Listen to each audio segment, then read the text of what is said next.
کرنا پڑتا ہے۔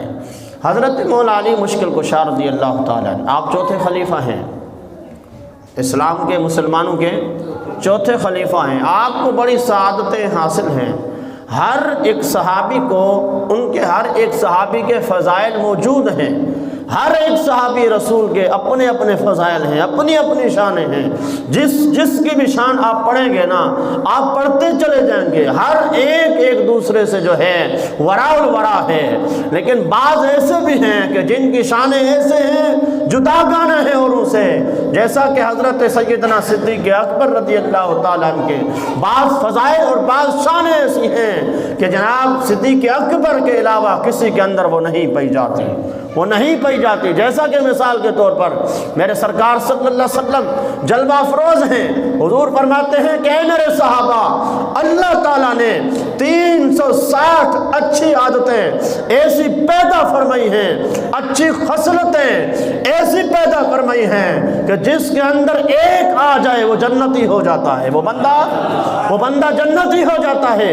یعنی 360 عادتیں ہیں، وہ 360 میں سے جس بندے کے اندر ایک عادت آ جائے وہ بندہ جنتی ہے۔ صحابہ کرام کے جھرمٹ میں سرکار دو عالم صلی اللہ علیہ وسلم کی بارگاہ میں عرض کیا گیا، عرض کرنے والے کوئی اور نہ تھے، ان کو تاجدار صداقت کہتے ہیں۔ ابو بکر صدیق اٹھے، عرض کی یا رسول اللہ، آپ نے بہت بڑی خوشخبری سنائی ہے۔ آقا ابھی آپ نے فرمایا کہ اللہ نے 360 اچھی عادات، اچھی خصلت کو پیدا فرمایا ہے، جس بندے کے اندر وہ ایک عادت چلی جائے، وہ ایک عادت کو اپنا لے، رب اس کو جنت عطا کرتا ہے۔ یا رسول اللہ پھر میں ابو بکر کے اندر بھی کوئی ہے؟ حضور مسکرائے، سرکار نے فرمایا ابو بکر تیرے اندر ایک نہیں بلکہ 360 کی 360 ساری موجود ہیں، ساری موجود ہیں۔ تو یہ ہے ابو بکر صدیق اور حضرت مولا علی مشکل کشا، حضرت عمر، حضرت عثمان، حضرت ابو طلحہ انصاری، حضرت سعد بن ابی وقاص، یا دیگر صحابہ، سارے حضور کے صحابہ شان والے ہیں، سارے شان والے ہیں، سارے عظمت کے جو ہے شانوں کے مالک ہیں۔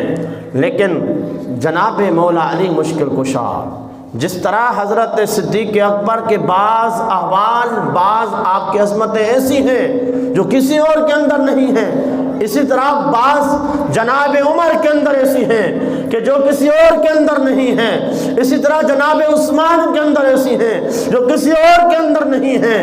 مثلا جناب صدیق اکبر کے لیے یہ فرمایا گیا تھا، میرے مصطفیٰ نے فرمایا، اپنی حیات ظاہری میں فرما دیا تھا کہ جس قوم کے اندر ابو بکر موجود ہو پھر کسی کو مناسب نہیں کہ وہ امامت کرے۔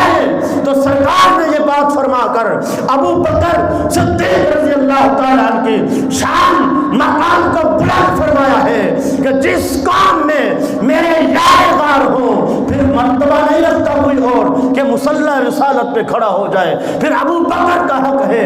اسی طرح جب میرے مصطفیٰ نے جناب فاروق اعظم کی شان بتانا چاہا، حضور نے فرمایا اگر میرے بعد کوئی نبی ہوتا تو وہ عمر ہوتے۔ جب میرے مصطفیٰ نے جناب عثمان کی شان بیان کی ہے، جداگانہ بیان کی ہے کہ کسی اور کے اندر نہ ہو، تو پھر مصطفیٰ صلی اللہ علیہ وسلم کی زبان اطہر جنبش کی، حضور کا ارشاد ہوا، سرکار نے فرمایا قیامت کے دن ہر ایک کا حساب ہوگا، لیکن عثمان بغیر حساب جنت میں چلے جائیں گے، بغیر حساب کے جنت میں چلے جائیں گے، بغیر حساب کے۔ اب پوچھنے والے صحابہ تھے نا، عرض کرنے والے صحابہ تھے، صحابہ سرکار فرما رہے ہیں، صحابہ پوچھ رہے ہیں یا رسول اللہ سب سے پہلے اللہ کی بارگاہ میں کھڑا کون ہوگا؟ سرکار نے فرمایا کہ ابو بکر کھڑے ہوں گے۔ عرض کیا گیا یا رسول اللہ پھر کون کھڑا ہوگا؟ فرمایا پھر عمر کھڑے ہوں گے۔ پھر پوچھا گیا یا رسول اللہ پھر کون؟ اب صحابہ کا یہ یقین تھا کہ اب باری تو عثمان کی آئے گی، لیکن حضور نے فرمایا پھر علی علی آئیں گے۔ صحابہ نے عرض کیا رسول اللہ بیچ میں عمر نہیں آئے؟ سرکار نے فرمایا عمر محشر میں حساب کتاب کے لیے کھڑا نہیں ہوگا۔ کیوں؟ میرے عثمان اتنے حیا والے ہیں، اتنے حیا والے ہیں، مالک کائنات کی بارگاہ میں کھڑے نہیں ہو سکیں گے۔ اس لیے میں نے مالک کائنات کی بارگاہ میں دعا کی، یا اللہ قیامت کے دن اگر تو حساب لے تو لینا، لیکن میرے عثمان کا حساب نہ لینا، یہ حیا والے ہیں، حساب نہیں لے سکتے۔ تو یہ جب الگ الگ ہر ایک کی شان الگ ہے، جب مولا علی مشکل کو مولا علی کی شان کی باری آئی، جب آپ عظمت کی باری آئی تو حضور نے فرمایا، سرکار نے فرمایا کہ علی مجھ سے ہے میں علی سے ہوں، علی مجھ سے ہے اور میں علی سے ہوں۔ جب علی کی بات آئی تو حضور نے فرمایا کہ انا مدینۃ العلم وعلی بابھا، کہ علی میں شہر ہوں علم کا، علی اس کا دروازہ ہے۔ جب سرکار نے یہ ارشاد فرمایا